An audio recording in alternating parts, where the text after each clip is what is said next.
con un poco de sueño hoy. Ay, lo que me costó arrancar. Pero bueno, ya estamos a jueves, ya es otra cosa.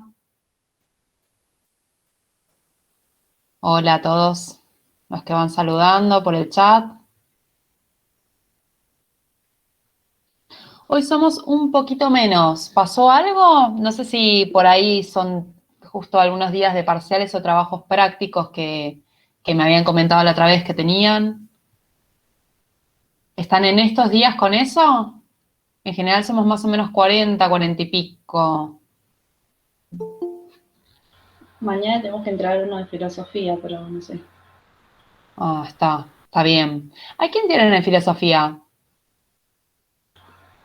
Silvana y de Robles me parece que es el apellido y la otra no me acuerdo. ¿Qué están viendo ahí? ¿Es más historia de la filosofía o hay algo tipo de resolución y análisis de textos? ¿Cómo lo abordan? Un poco y un poco. Como que no. Bien, bien. Sí, yo cuando tuve filosofía en el profesorado, en la licenciatura, no tuve. Era bien teórico de, bueno, Aristóteles, Sócrates, todos los presocráticos, como bien una línea de tiempo y trabajábamos bien las ideas de cada filósofo. Entonces yo siempre digo que tuve más historia de la filosofía que filosofía en cuanto a forma de pensamiento. Que está buenísimo, a mí me hacía re falta y es una materia que me encantó. Mm. Con el trabajo práctico de filosofía, estudiando. Ah, claro, las mesas extraordinarias, sí, sí, es cierto, están en estas fechas. Ya rindieron sus primeros finales la mayoría, ¿no? Bien, bien, qué experiencia. Se nota que ahí, no sé si ustedes particularmente, les pregunto a ustedes, porque leí, se andaba comentando de que había ciertas posibilidades que por ahí a fin de año las mesas o algunas mesas puedan ser de manera presencial. ¿Ustedes qué prefieren, así de lo personal? Yo preferiría que sea presencial para Mm, tener esa experiencia también. mm, Yo todo lo contrario. Tipo, a mí me gusta virtual porque he rendido presencial en la otra carrera que estudié y no, la pasaba muy mal. Ah, sí, Sí, sí, en los mm, orales peor.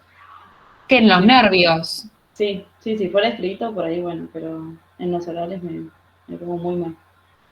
Y esto de la virtualidad les da como una sensación de protección o de como estar pero no estar, digo, porque es lo mismo que tener una charla presencial en cierto sentido.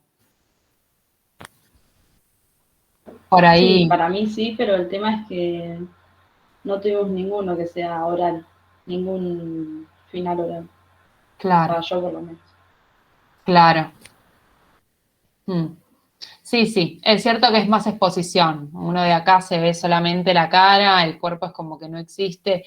En cierto sentido, es diferente, es diferente. Pero bueno, eh, anímense, digamos. Eh, o sea, si se vuelve a la presencialidad total, no le va a quedar otra. Se van a tener que animar o animar, pero es diferente, es diferente. Hay técnicas que uno también va incorporando y se va haciendo de ciertas herramientas eh, a la hora de poder rendir un final oral. Los primeros cuestan, pero muchísimo más. Uno después se va conociendo, también esto es como re importante, irse conociendo uno cómo es en un final, cosa de para el próximo final estar un poco más preparado. No sé, yo tenía una compañera que iba a los orales y muchos orales los rendíamos de a dos o en grupo y la mayoría individuales, pero pasaba que en un final nos hicieron rendir parados, nunca, casi siempre es sentados frente a frente con el profesor. Y eso a ella la recontra desestabilizó y nos pusimos a hablar de esto. Bueno, ¿qué pasó? Que parada, como más exposición, te desestabilizó completamente, no, se puso muy nerviosa, se tuvo que retirar. Y bueno, son cosas que pueden pasar, pero digamos, no es para tanto, es una distancia de aprendizaje, uno por ahí se lo toma a la tremenda. Bueno, esta chica empezó a registrar que sí, por ahí parada, a ella le ponía muy nerviosa, pero por ahí de manera disimulada, si se apoyaba en el banco o si tenía algo a mano para agarrarse, podía estar un poco más tranquila. De a poco se fue conociendo y adquiriendo ciertas herramientas que uno puede decir, ah, pero es repago esto de sentarte directamente ahí a hablar y te sentís mucho más cómodo. Pero sí, a ella le servía así. Son pequeñas estrategias con las que uno se va ayornando para dar tranquilidad a uno y cuando uno está también más tranquilo puede hablar un poco con mayor claridad. A mí desde lo personal también, cuando empecé la carrera de profesorado, me costaba muchísimo hablar en público, muchísimo, tenía una vergüenza terrible, la pasaba muy mal, muy mal. Yo dije, justo me vengo a meter en un profesorado, pasándola, pero del horror acá. Pero bueno, vas adquiriendo herramientas y con la práctica lo vas empezando hasta a disfrutar en algún momento. Bueno, desde lo personal, yo lo empecé a disfrutar en un momento. Díganme masoquista, díganme lo que quieran, pero me acostumbré.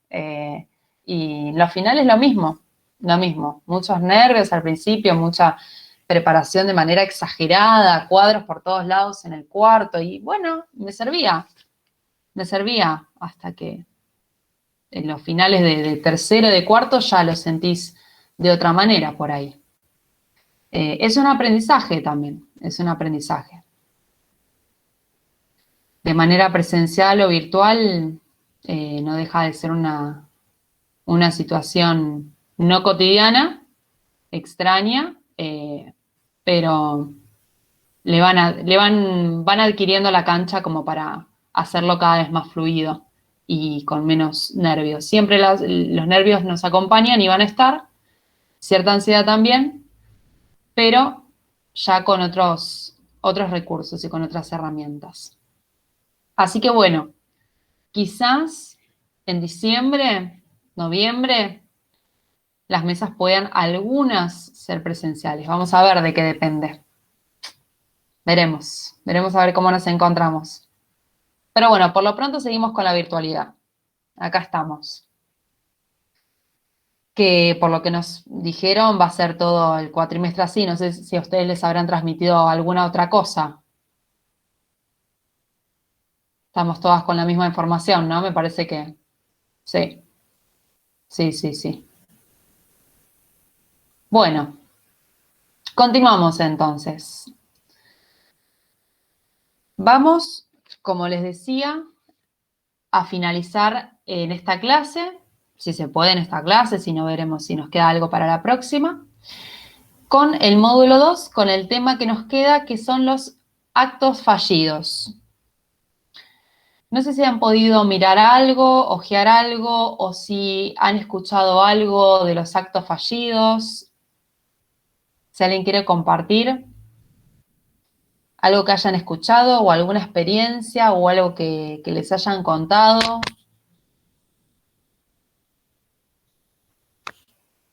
¿Saben qué son medianamente? Sí, esto de que te confundís un nombre o se te cae algo de la mano o cosas así, ¿puede ser? Que te confundas un nombre puede ser, sí. Pueden ser errores. Hay que ver por qué están dados, digamos. Tienen un sentido.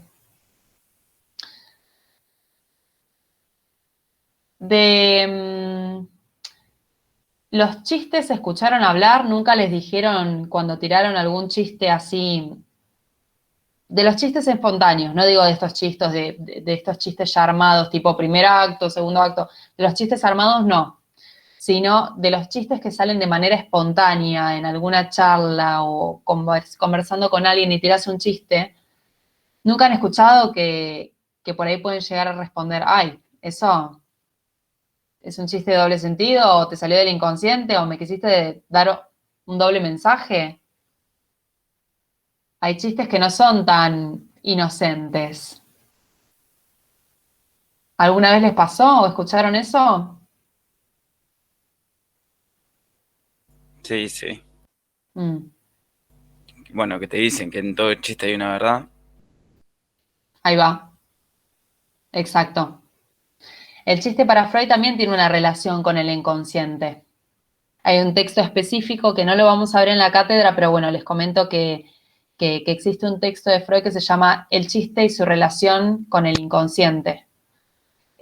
Justamente como para hacer alusión a que hay algunos chistes que nos pueden salir de manera espontánea, que se nos pueden ocurrir casualmente y estamos transmitiendo algo por ahí de lo que realmente pensamos o que está oculto algo en nuestro inconsciente.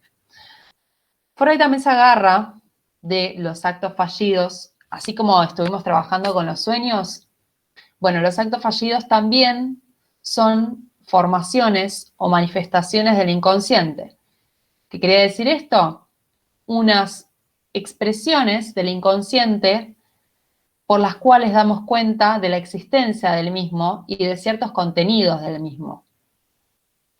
A través de los actos fallidos, que son actos psíquicos, que, digamos, tienen sentido, una vez que digamos, que sucede un acto fallido, a partir de ahí podemos empezar a trabajar con eso y ver de dónde viene y descifrarlo, interpretarlo. Como hacíamos con los sueños, como dijimos que hablábamos de los sueños, también hay actos fallidos, actos psíquicos de pleno derecho, que tienen que descifrarse y ver con qué se relacionan, de dónde vienen.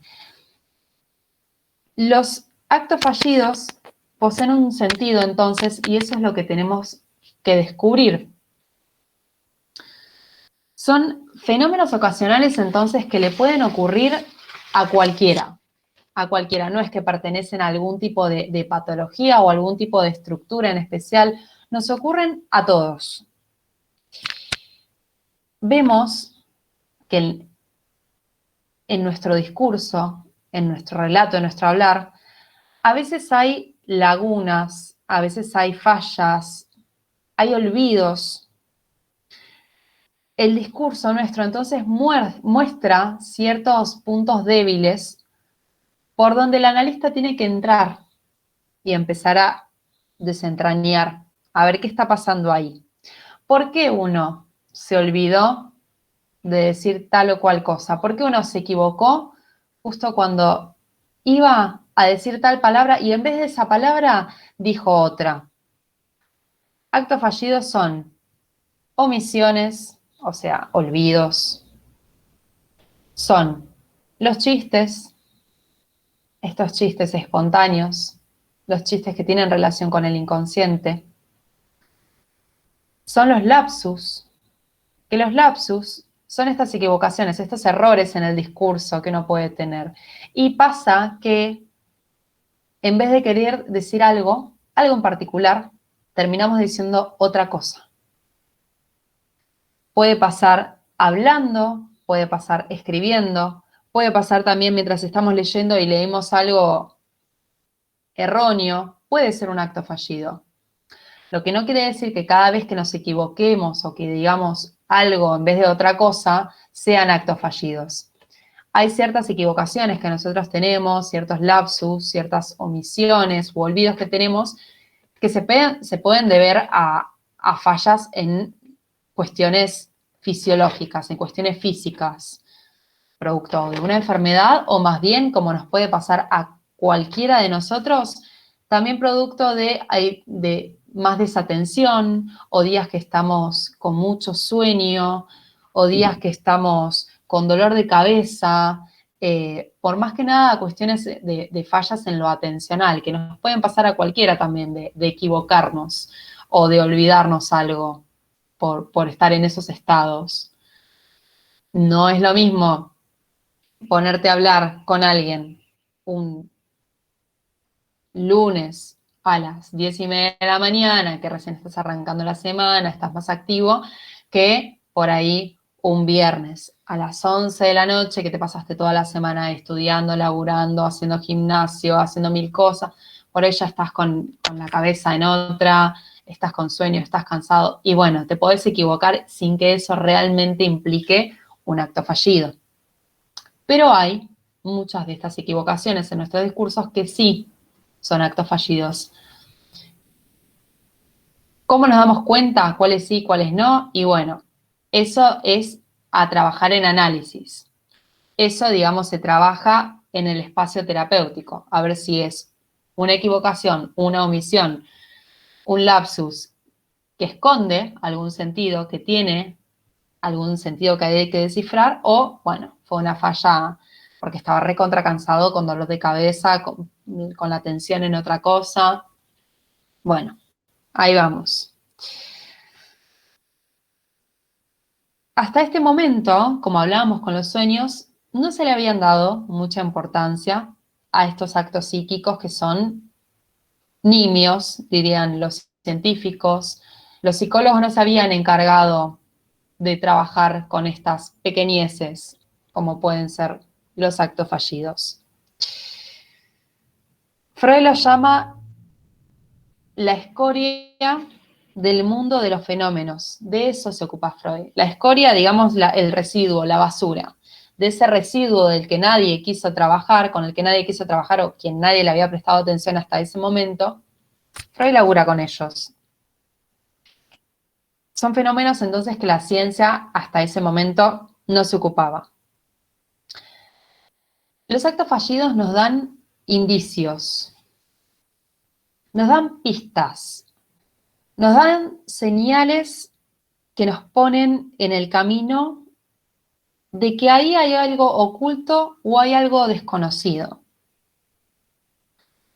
En algún punto el psicoanalista trabaja como un detective. Muchos dicen que el psicoanálisis es una disciplina indicial, digamos, que trabaja a partir de indicios. El detective, digamos, va a una escena del crimen, va a un cuarto y no se encuentra directamente con el tipo con la pistola que mató a alguien. El detective que va a un cuarto en el que ocurrió un crimen empieza a ver pistas, señales, cosas pequeñitas, huellas dactilares, algo que se desacomoda en algún lugar. Hay algo que desentrañar. Hay algo que vemos y a partir de eso, chiquitito que vemos, tenemos que seguir las pistas, los indicios que eso nos dio para llegar a la causa, resolver el crimen. El psicoanalista lo mismo. Nosotros no vamos a hablar con un paciente y directamente nos encontramos con el inconsciente en sí mismo, sino que nos encontramos con actos fallidos, en el día de hoy que vamos a ver esto, con actos fallidos, digamos, con señales, con indicios de que ahí hay una pista que la tenemos que seguir. Si nos ponemos a hablar de esa pista, vamos a seguir encontrando otros indicios por el cual llegar a descubrir ciertos contenidos del inconsciente. Son indicios entonces de algo más importante. Entonces nos dice, no despreciemos algo pequeño. Nos puede estar dando una pista, justamente. Lo que quiero decir en los actos fallidos está turbado o perturbado por lo que digo. Por ejemplo, cuando yo tengo una equivocación, quise decir esto y terminé diciendo esta otra cosa. A lo que quiero decir, a lo que digamos quedó turbado, Freud lo llama tendencia perturbada. Y a lo que termino diciendo, que es lo que uno dice, uy, esto no es lo que quise decir, pero es lo que uno termina diciendo, Freud lo llama tendencia perturbadora. Entonces, la tendencia perturbadora sale a la luz. Hay algo, la tendencia perturbada, lo que quise decir, No lo dije, dije otra cosa. ¿Por qué pasa esto? La tendencia perturbadora, lo que quiero, lo que quise, finalmente, lo que dije finalmente, digamos, viene a ser como una suerte de cuidado hacia algo que quise reprimir. La tendencia perturbada por algo se perturbó.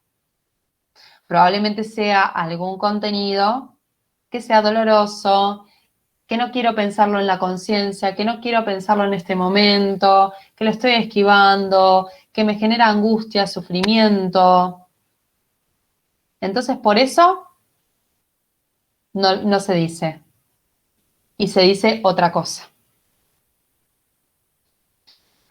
Un verdadero acto fallido, entonces, es aquel que significa algo para alguien. Que uno puede comenzar a investigar por qué lo hizo. Como les dije, para ver esto se tendría que entrar en análisis. Algunas características de los actos fallidos.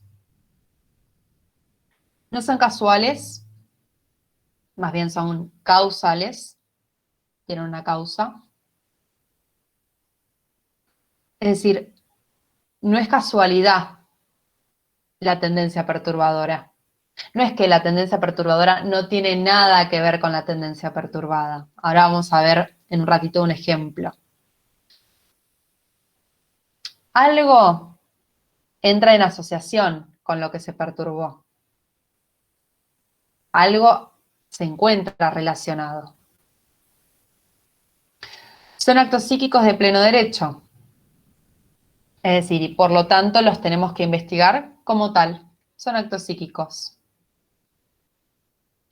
Tienen pleno sentido.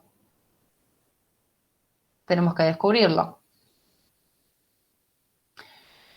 Y surgen por conflicto entre la tendencia perturbada y la tendencia perturbadora. Profe, una pregunta, ¿eso lo está siguiendo en el módulo o algo? No, eso no está directamente en el texto, sino que me hice un resumen de las conferencias como para sacarles un poco algunas cuestiones principales, como para introducir. Ahora igual vamos a ir al texto y vamos a ir puntuando algunas cositas directamente de ahí. Listo. Entonces, actos fallidos surgen por conflicto entre la tendencia perturbada y la tendencia perturbadora. Como todo lo que venimos hablando hasta ahora, o la gran mayoría de las cosas, los factores psicobiológicos sirven muy poco para explicar el acto fallido. Son actos psíquicos, puramente psíquicos. Freud dice, les leo esto porque me parece que está bueno como para pensarlo gráficamente. El material psíquico está organizado como una red de subte. ¿Vieron las redes de subte? Bueno, justo la de Buenos Aires es como bastante...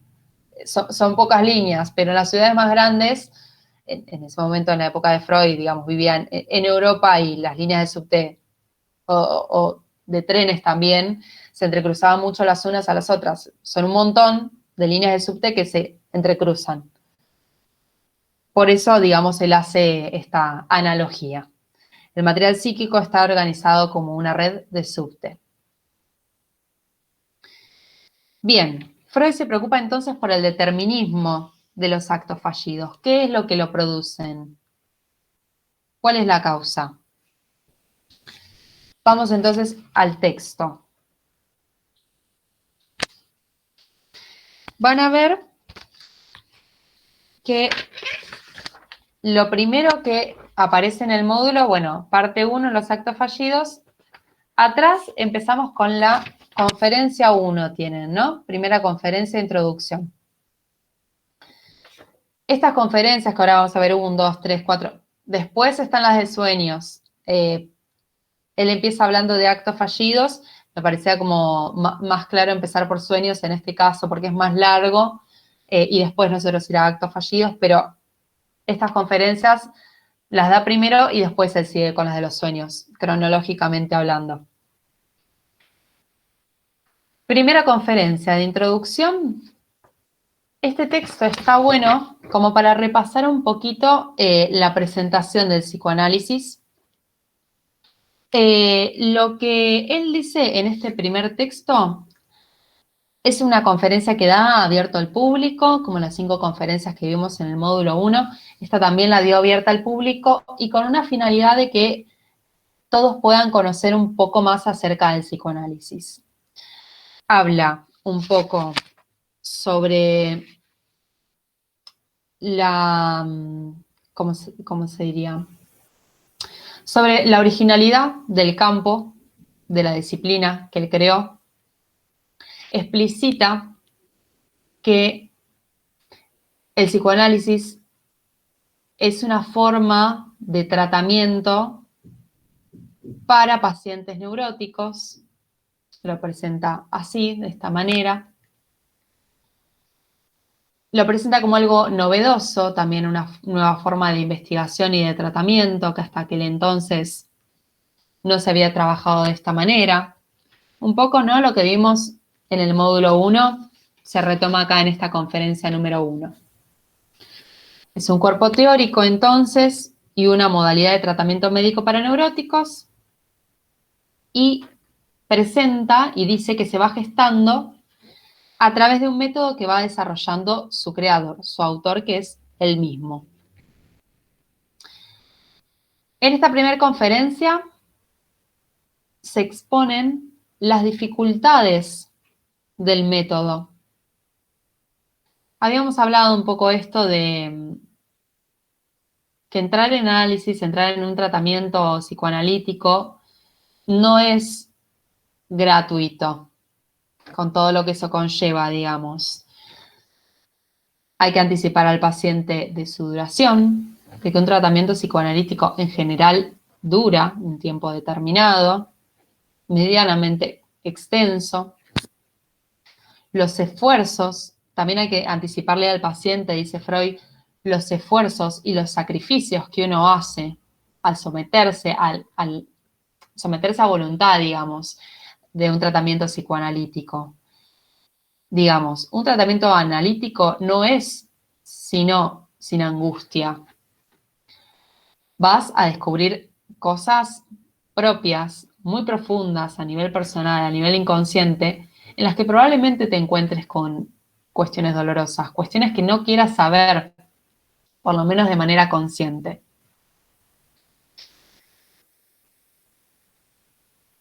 Respecto al resultado, dice él acá, nada se le asegura, digamos. A uno le puede recontra servir, por ahí al otro le sirve para una cuestión determinada, por ahí a otro no le sirve tanto.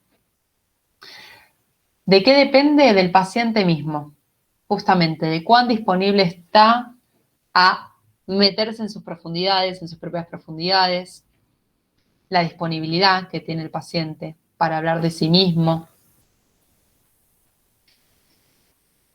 Y dice, el psicoanálisis viene a ocupar lagunas, esas lagunas que venimos hablando de las cuales la ciencia hasta ese momento no se ocupaba. Y en esta primera conferencia nombra 3 dificultades puntuales del psicoanálisis con este público, ¿no? Se las presenta así. Primero, acá estamos en la página 14. Primero, dice, están las dificultades de la instrucción, las de la enseñanza del psicoanálisis. No es fácil transmitir el pensamiento y el tratamiento psicoanalítico. ¿Cómo hace un psicólogo para enseñarle a otra persona cómo psicoanalizar? ¿Cómo es una terapia? No podemos, digamos, la carrera no nos permite, por estar estudiando psicología, no tenemos el aval de, como estamos en prácticas, poder meternos en una sesión analítica de otra persona y ponernos a escuchar ahí a ver qué está diciendo. No sería ético, tampoco daría resultado. Cualquiera de nosotros, me imagino que en nuestro análisis no nos gustaría saber que hay otras personas que están escuchando y aprendiendo de lo que decimos y de cómo trabaja nuestro psicólogo con nosotros. Y eso es una dificultad grande en la instrucción del psicoanálisis, en la enseñanza del psicoanálisis, dice Freud. No hay fórmulas específicas, no hay una estrategia específica, una técnica en la que digas, bueno, si vos haces así, asá, si haces esto como un cálculo matemático, ya está. Vas a aprender el psicoanálisis y vas a ser un buen psicoanalista. El método es la asociación libre. Hay un método, digamos, es la asociación libre, pero no es matemático, no es si haces esto, vas a lograr tal cosa.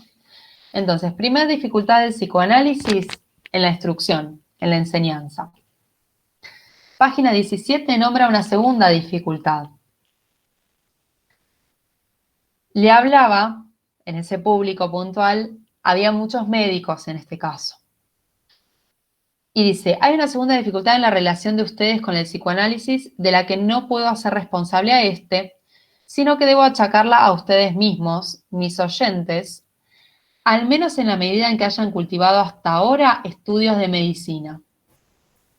Considera Freud que la formación previa de los médicos, digamos, la formación de los médicos, en ese entonces, por lo menos, es muy diferente a la forma del pensamiento psicoanalítico, a la forma del pensamiento que propone el psicoanálisis. ¿Bien? Por eso les es ajeno un modo de pensamiento psicológico, dice, y se han habituado a mirarlo con desconfianza, a negarle carácter de cientificidad y a abandonarlo a los legos, a los poetas, a los filósofos de la naturaleza y a los místicos. Esta limitación importa, por cierto, un perjuicio para la actividad médica de ustedes. El pensamiento médico de aquel entonces era muy diferente al pensamiento que propone, la forma de pensar y analizar que propone el psicoanálisis. Y una tercera dificultad que Freud destaca en cuanto al psicoanálisis, en la página 18, no los hace responsable al público puntual que tenía ahí, como en el punto anterior que decía, bueno, ustedes médicos. Acá dice, la tercera dificultad es más bien social, es más bien cultural. Y es esto de que el psicoanálisis muchas veces choca con ciertos prejuicios y valores, choca con valores estético-morales que había en aquel entonces. El psicoanálisis viene a romper con algunas teorías, algunas formas de pensamiento. ¿Principalmente en qué? Dice él en este texto. Cuando yo empiezo a teorizar acerca de la sexualidad infantil. Que yo hable tanto de la sexualidad y sexualidad es chocante para los valores de la sociedad en esta época. Y más cuando empiezo a decir que no solamente lo importante es la sexualidad, sino la sexualidad infantil. Entonces, una tercera dificultad es esta, digamos, los pensamientos epocales de la sociedad de aquel entonces. Bien, sin mucho más, esa es la conferencia 1, que es más bien general, como para introducir ahora sí a la segunda conferencia de los actos fallidos. Bien, página 22. Dice, son las llamadas operaciones fallidas del hombre, como cuando alguien quiere decir algo y dice en cambio otra palabra. El desliz verbal, o le ocurre lo mismo escribiendo, sea que pueda reparar en ello o no. Uno enseguida, en el acto fallido, se da cuenta que eso que estoy diciendo o lo que me estoy olvidando y en vez de decir esto que me estoy olvidando, estoy diciendo otra cosa, uno enseguida se da cuenta que se equivocó o que dijo otra cosa y quería decir otra, que no se acuerda o que quedó perturbada. Uno se da cuenta de eso. Esta es una característica de los actos fallidos. Ay, dije algo, pero en realidad quería decir otra cosa, o no me estoy acordando, no me sale, lo tengo en la punta de la lengua, pero uno es consciente de esto. O cuando alguien en la publicación impresa o en el manuscrito de otro lee algo diverso de lo que ahí se dice, hay un desliz en la lectura. Lo mismo si oye falsamente algo que se le dice, el desliz auditivo. Desde luego, sin que exista para ello una afección orgánica de su capacidad auditiva. Una cosa, digamos, es una enfermedad orgánica y otra cosa, los deslices y respecto a los actos fallidos, digamos, ¿no? Otra serie de esos fenómenos tienen por base un olvido. Entonces, hasta ahora, ¿qué nos dijo?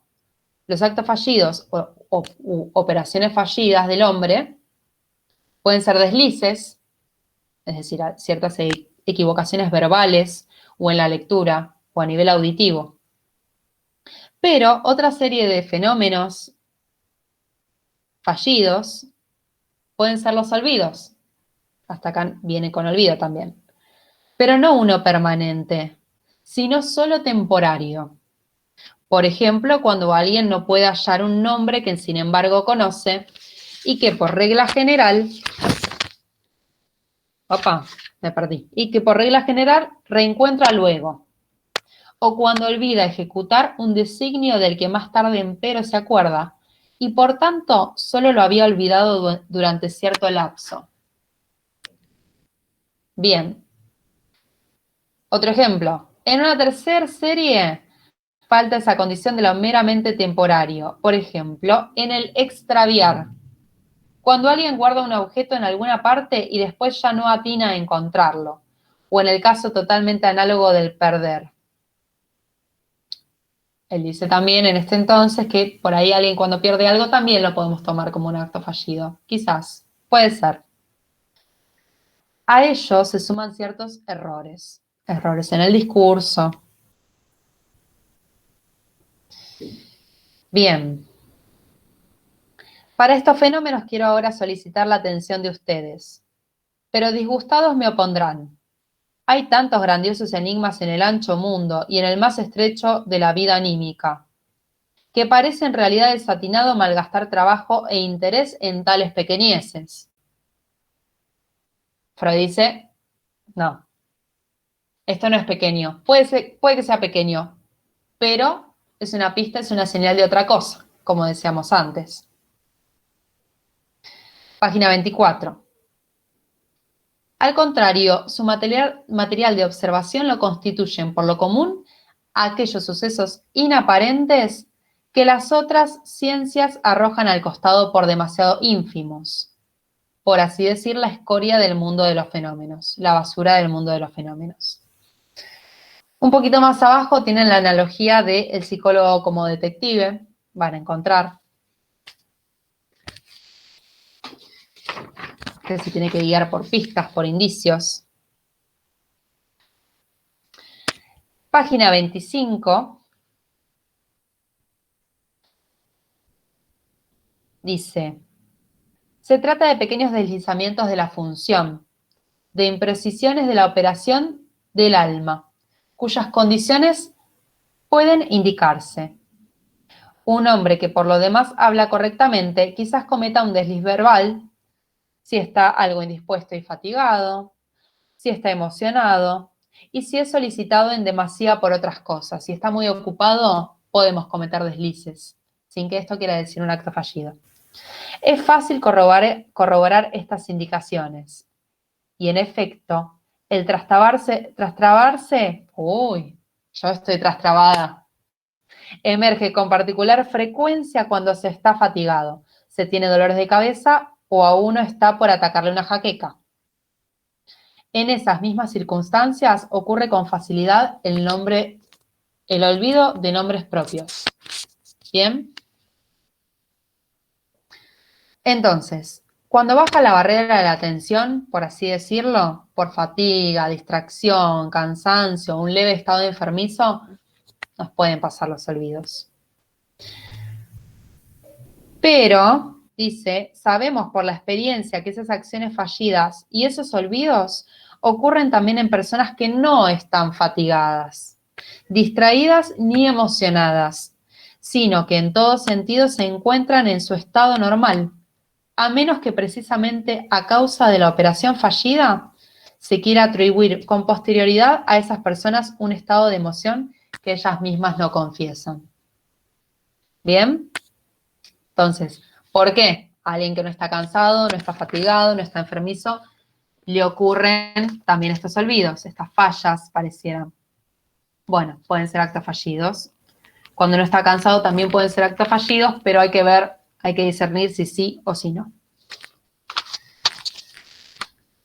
Bien. Un ejemplo van a encontrar en la página 27. Si alguien, por ejemplo, olvida temporariamente un nombre, ello le enfada y a toda costa quiere recordarlo y no puede cejar en el empeño. ¿Por qué el enfadado logra tan raras veces dirigir su atención como quisiera a esa palabra que, según dice, tiene en la punta de la lengua y que al instante reconoce si la oye mencionar ante él? O bien, hay casos en que las operaciones fallidas se multiplican, se encadenan unas con otras, se sustituyen unas a otras. La primera vez habíamos olvidado una cita. La siguiente, en que nos hicimos el designio de no olvidarla, comprobamos que por error habíamos anotado otra hora. Por ciertos rodeos buscamos acordarnos de una palabra olvidada y entonces se nos escapa un segundo nombre que habría podido servirnos para encontrar el primero. Acá, digamos, lo que nos quiere decir es que, puso como ejemplo, tenemos una cita, la primera vez nos olvidamos, la segunda ponemos todo el empeño en olvidarnos y casualmente nos pasa algo que no podemos asistir. Freud preguntaría, ¿realmente querías asistir a esa cita o qué andaba pasando? Otro ejemplo que van a encontrar también en estas conferencias, que hace referencia a esto de que varios deslices en el habla y operaciones fallidas tienen sentido, pone el ejemplo de y lo podemos encontrar nosotros mismos en nuestra historia argentina, un ejemplo de un presidente, o me parece que era un presidente, un político que tenía que abrir la conferencia a la gente. Y dice, bueno, y ahora que estamos todos acá presentes, damos por concluida la conferencia. ¿Cómo por concluida? Se queda todo el mundo como, bueno, Freud, analizando un poco toda esta situación, desentraña que finalmente este hombre no tenía ni ganas de dar esa conferencia. Entonces se le escapó el inconsciente, tuvo una falla en su relato, tuvo un acto fallido. Bien.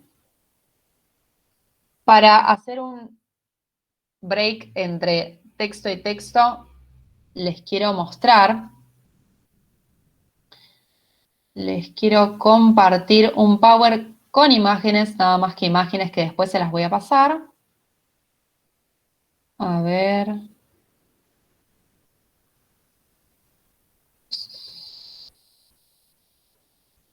Una ventana, acá.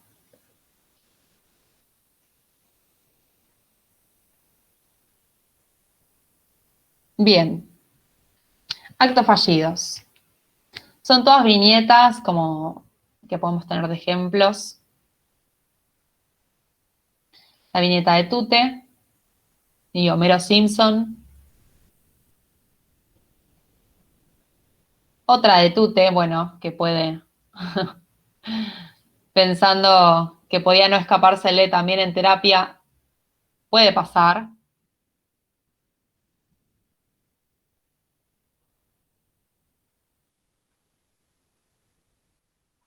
El psicólogo contento porque justo tuvo un acto fallido en la propia terapia, donde poder trabajar, digamos, con ese contenido. ¿Qué pasó?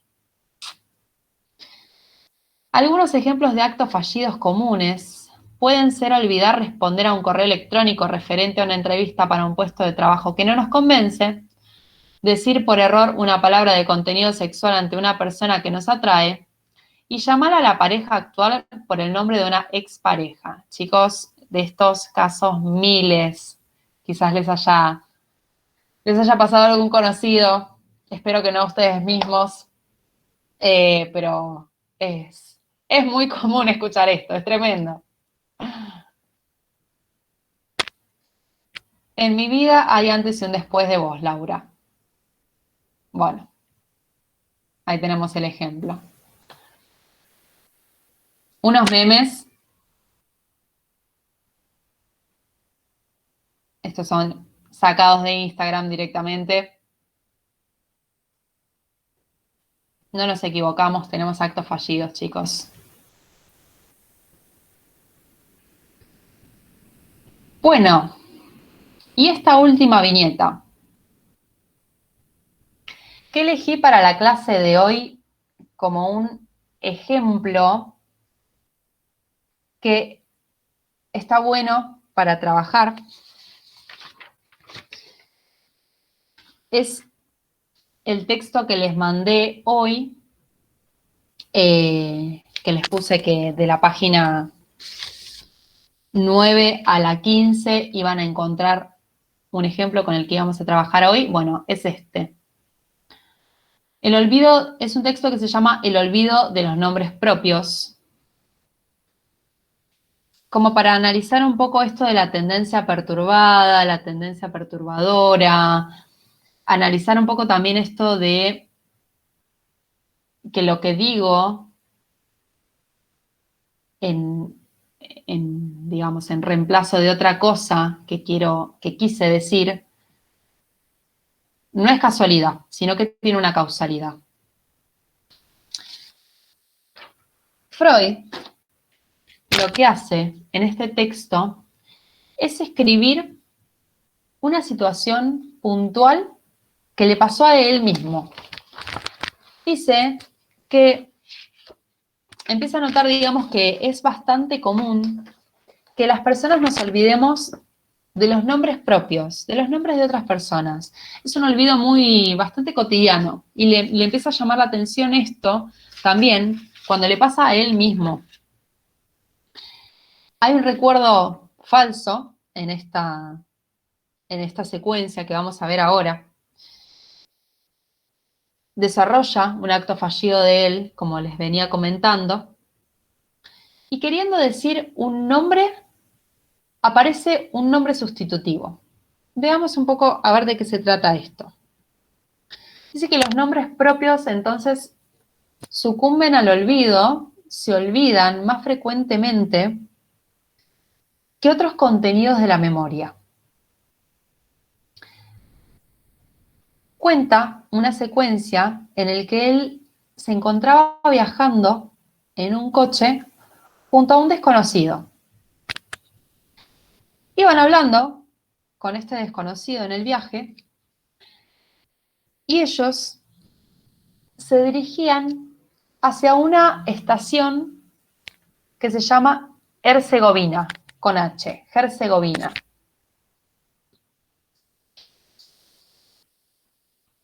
Estaban hablando y Freud en un momento le quiere preguntar a la otra persona, porque estaban hablando de viajes, a la otra persona si la vez que fue a Italia había ido a observar los frescos, digamos, las pinturas de un pintor que se llama Signorelli. Él buscaba entonces decir Signorelli, pero en ese momento no recordó ese nombre. En lugar de Signorelli, él le salían los nombres Botticelli y Boltraffio. Eran dos nombres sustitutivos que aparecían en lugar de Signorelli, de su olvido. Entonces aparecen recuerdos falsos en lugar del olvido. ¿Por qué? Dice, busco el nombre del maestro de cuya mano proceden en la catedral de Orvieto los grandiosos frescos sobre las cosas últimas. En lugar del buscado Signorelli, se me imponían otros dos nombres de pintores. Eran pintores, tampoco estaba tan errado. Botticelli y Boltraffio, que enseguida él los descarta y se da cuenta que no son esos nombres y los descarta por incorrectos. Y empieza a desentrañar, a desenmarañar un poco toda esta situación. El nombre olvidado, dice, me era tan familiar como uno de los dos nombres sustitutivos, Botticelli, y muchísimo más que el otro, Boltraffio. Este olvido del nombre solo se explica al recordar el tema inmediatamente anterior a la charla que estaban teniendo con este hombre en el coche. ¿Qué estaban hablando con este hombre antes de empezar a hablar de los frescos de Orvieto, de la catedral, de las pinturas? Dice, esto que me pasó se da a conocer como una perturbación del nuevo tema que emergía por el precedente.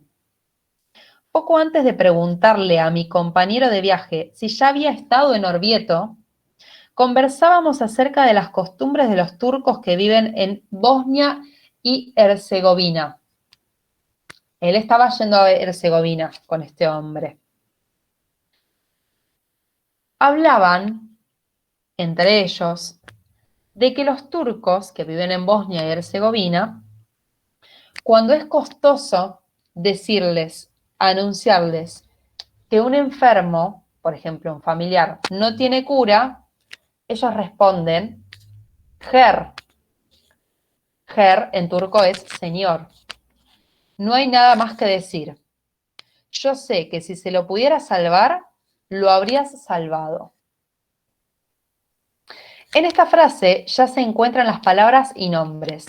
Bosnia, Herzegovina y Her, señor en turco, que se pueden interpolar en una serie asociativa entre Signorelli y Botticelli Boltraffio.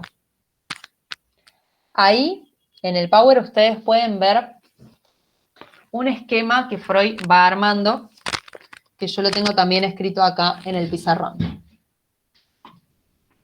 El nombre Signorelli, que es el nombre olvidado, señor, lo empieza entonces a asociar por cadenas asociativas con Herzegovina, Her,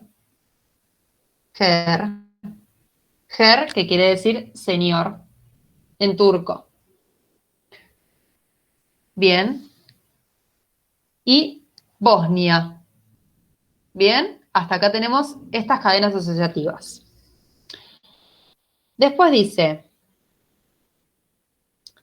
supongo que la serie de pensamientos sobre las costumbres de los turcos en Bosnia cobró la capacidad de perturbar un pensamiento siguiente, porque yo había sustraído mi atención de ella antes que concluyera. Dice Freud que él, en este momento, en esta charla que estaba teniendo sobre los turcos, él se acordó de algo que les pasa a los turcos, pero no lo quiso decir en ese momento porque estaba hablando con un completo desconocido. Se acuerda que estos turcos, dice, estiman el goce sexual por sobre todo. Tema de sexualidad, tema muy importante, digamos, en la teoría psicoanalítica. Acá les voy adelantando una cosa importante, que lo van a ver repetido bastante en la teoría del psicoanálisis. Los temas de muerte y sexualidad, dice Freud, y los psicoanalistas, no se encuentran en ningún lado del inconsciente. Digamos, es muy difícil para el inconsciente y para justamente también la conciencia, digamos, que salgan a la luz, pensar los temas de muerte y sexualidad. En general, estos temas es muy difícil de hablar. Se encuentran muy reprimidos. ¿Bien? Les adelanto eso porque, digamos, no es casual que Freud nos esté hablando de que los turcos estiman el goce sexual por sobre todo, sexualidad. Bien. Aparte de esto, dice, mientras seguía hablando con este hombre, me acordé de algo más. Mi atención se desvió también de la prosecución de estos pensamientos que habían podido anudarse al tema muerte y sexualidad. Estaba por entonces Freud muy sensible, dice, estaba por entonces bajo el continuado efecto de una noticia que había recibido pocas semanas antes. Durante una breve residencia en Trafoy,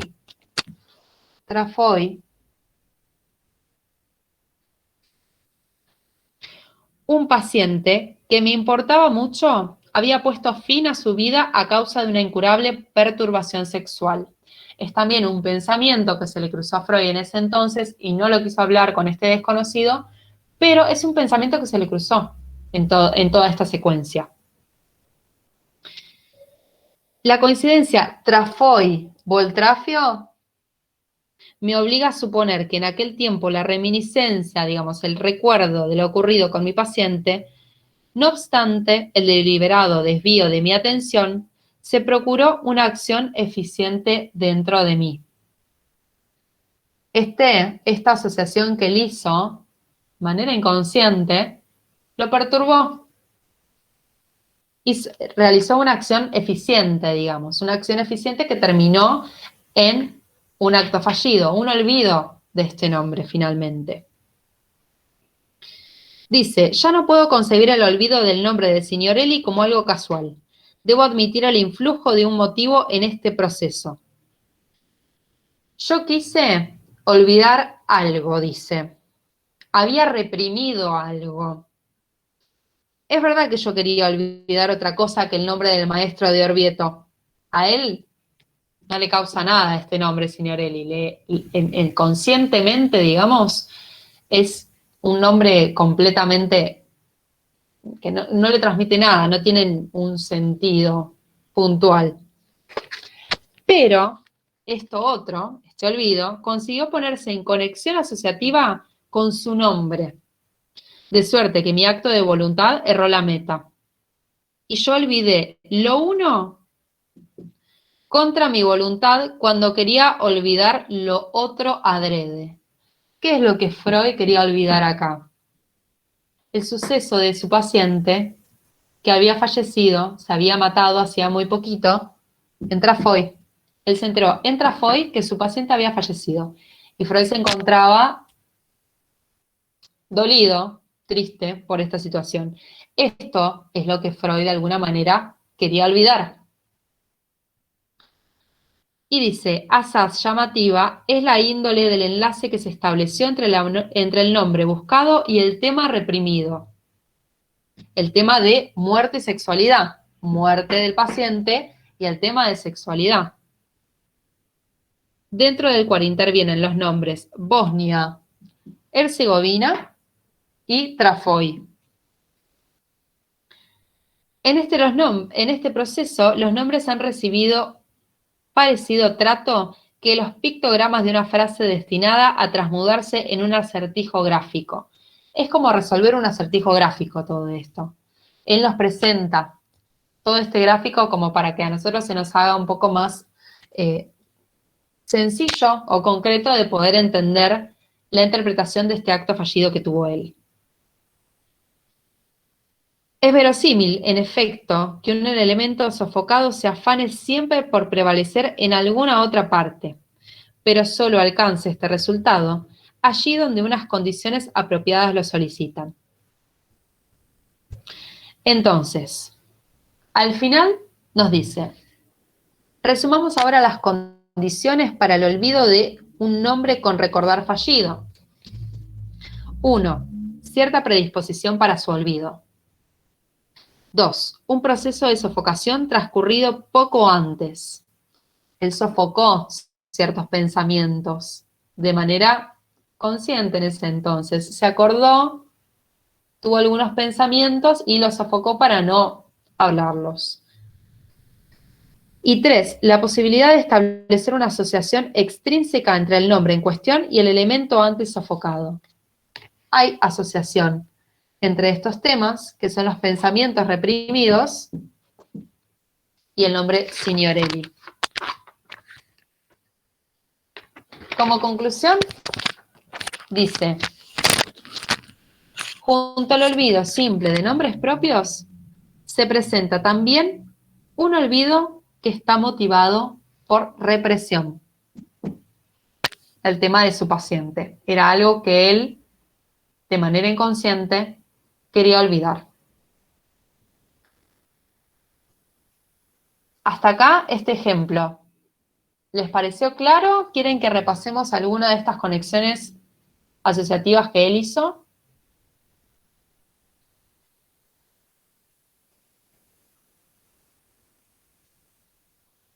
¿Volvemos a algo de esto? No, fue claro, profe.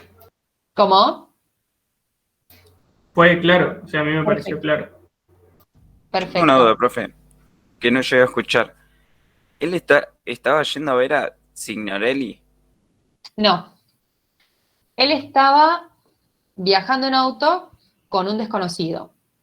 Signorelli es el nombre que él olvidó en la charla con este hombre con el que iba viajando. Quería acordarse del nombre de un pintor conocido que había pintado unas pinturas en una catedral en Orvieto, una ciudad. El nombre de ese pintor que Freud quiso recordar en ese entonces era Signorelli, pero él se olvidó de este nombre. No le salía. En cambio, le salían los nombres Botticelli y Boltraffio. Él se dirigía hacia un lugar, hacia una estación que se llama Herzegovina. No sabemos qué iba a hacer ahí. Ese dato no lo tenemos. Ah, está bien, gracias. No, por nada.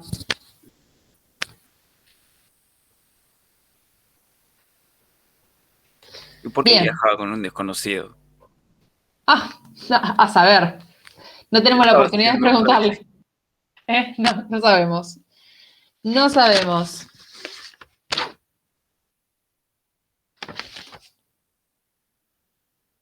Bueno, se nota que hacía carpooling.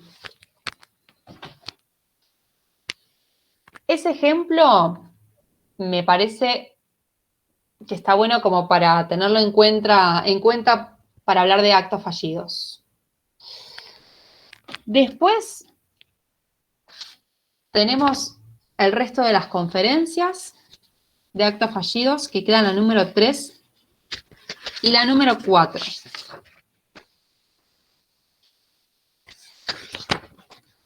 A grandes rasgos, sigue hablando sobre la introducción que les hice al principio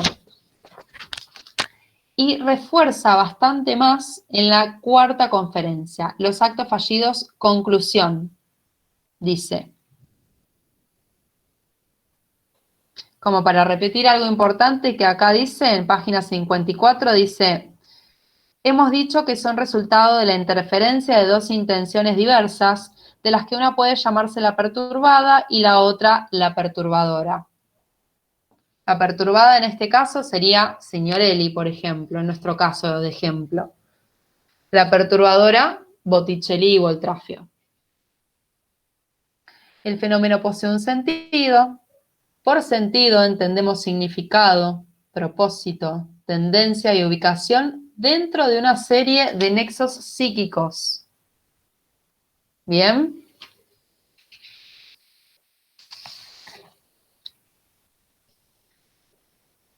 Eso como para que puntualicen ahí, en la 4ª conferencia que da las conclusiones respecto a los actos fallidos.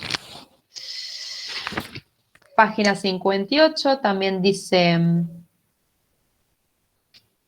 no solo sabemos que son actos anímicos en los que puede reconocerse un sentido y un propósito, no solo que surgen por la interferencia entre dos diversas intenciones, sino que además la ejecución de una de estas intenciones tiene que haber sufrido cierto refrenamiento para que pueda exteriorizarse mediante la perturbación de otra.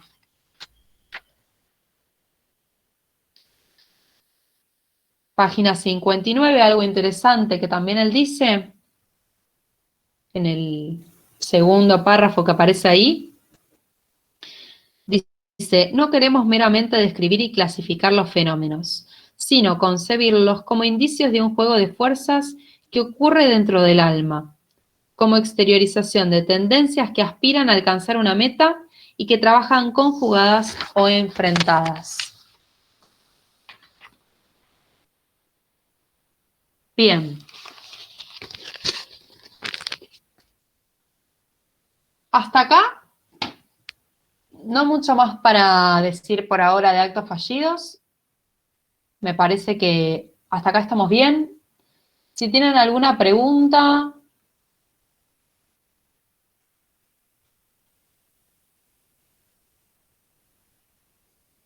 voy a dejar de presentar.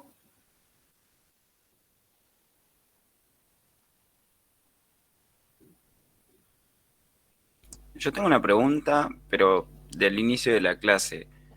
Lo de los chistes, tipo, los que son espontáneos, ¿se aplica siempre que estás diciendo una verdad o solo con el paciente cuando conoces más o menos la historia o algo así? No sabría cómo explicarlo bien. Sí, no siempre, no siempre. Como les decía que no siempre que nos equivocamos o nos olvidamos algo, son actos fallidos.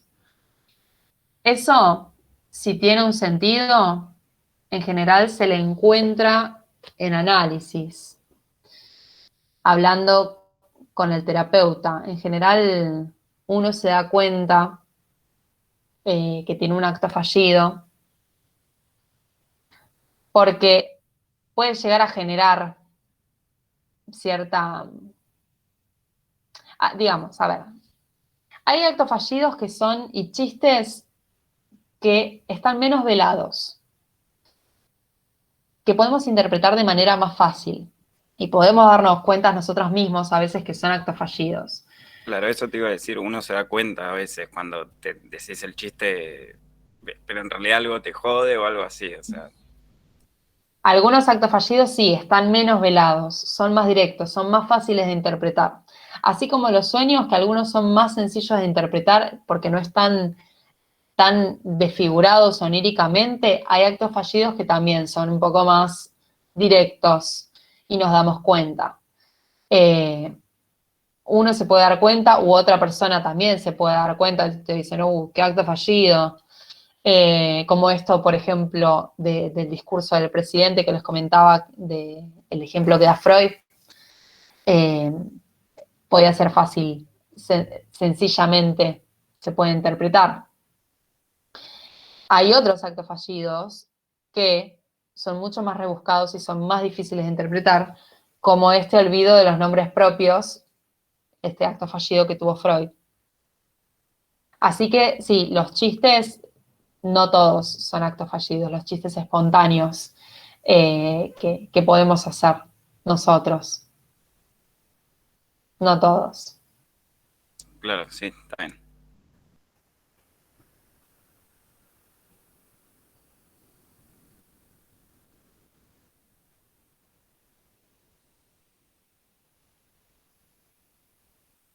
Bien, ¿algo más?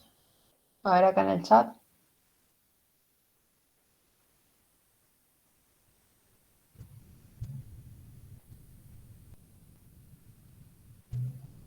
Bueno, gente, vamos finalizando entonces por hoy. Cualquier consulta que tengan, me pueden escribir. La clase que viene, el lunes,